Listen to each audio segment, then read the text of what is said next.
ජනාධිපති සහෝදර මල්යාණෙනි මා විසින් ඔබට ලිපියක් කිව්වා යුද හමුදාවේ ඇති වී තිබෙන අසාධාරණ සම්බන්ධව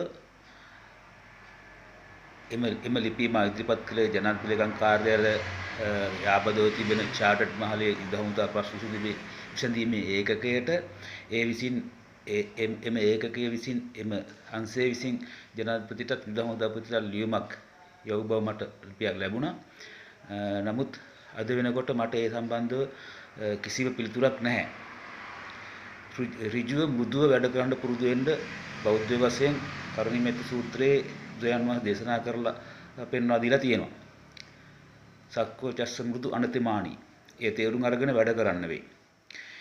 ඒ නිසා කරුණාවෙන් මාල් ලබා දුන් ලිපිය ඔබ ආයතන ලබා දුන් ලිපිය සම්බන්ධව යුද හමුදාපතිගෙන් පැහැදිලි කරුණු සොයා බලා එනතම් පළවනකාරක ඉදිරි රෙජිමේන්තුව විසින් කරුණු පැහැදිලි කර මට පුළුවන් ද බැරිද කියන වග කෙලින් උත්තරයක් දෙන්න.